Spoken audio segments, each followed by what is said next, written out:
अरे भाई, मुझे जरूरी काम से जाना है। रास्ता लंबा है और पैदल जाने की ताकत नहीं। 1-2 दिन के लिए अगर अपना गधा दे दो तो बड़ा एहसान होगा।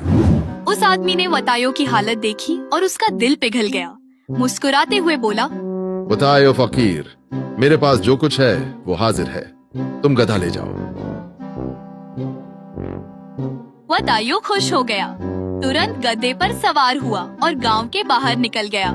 चलते चलते उसके जहन में एक ख्याल आया, अगर इस गधे को लाठी मारूं तो ये तेज चलेगा।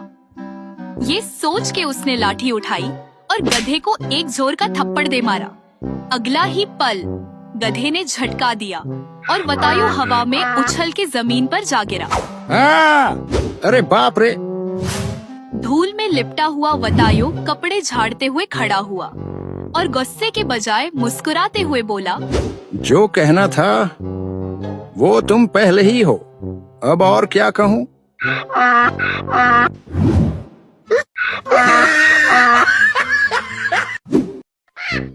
एक दिन एक सुनार अपनी व्यापार की नीयत से सफर पर निकला। रास्ते में उसके साथ कुछ यूं हुआ। अरे जल्दी जाना होगा वरना देर हो जाएगी। वाह ऊपर वाले, तेरी प्रकृति के क्या कहने। वतायो वतायो।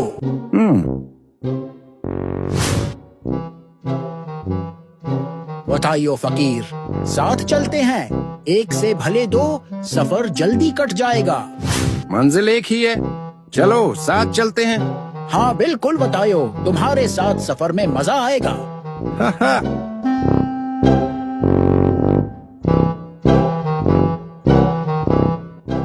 रात हो गई है, यहीं सो जाओ, सुबह निकलेंगे।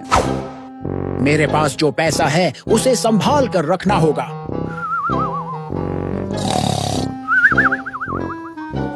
ये देखो, ये भिखारी बीच रास्ते पर सो रहे हैं। जुबान संभाल कर बोलो, भिखारी किसको कह रहे हो?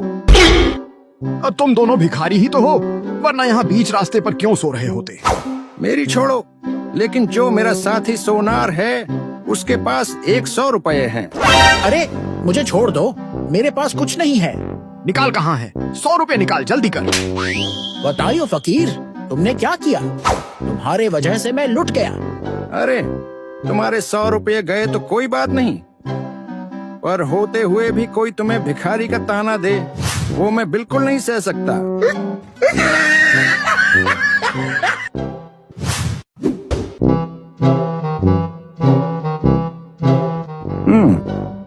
ओए होए होए, यहाँ तो किस्म किस्म की मिठाइयाँ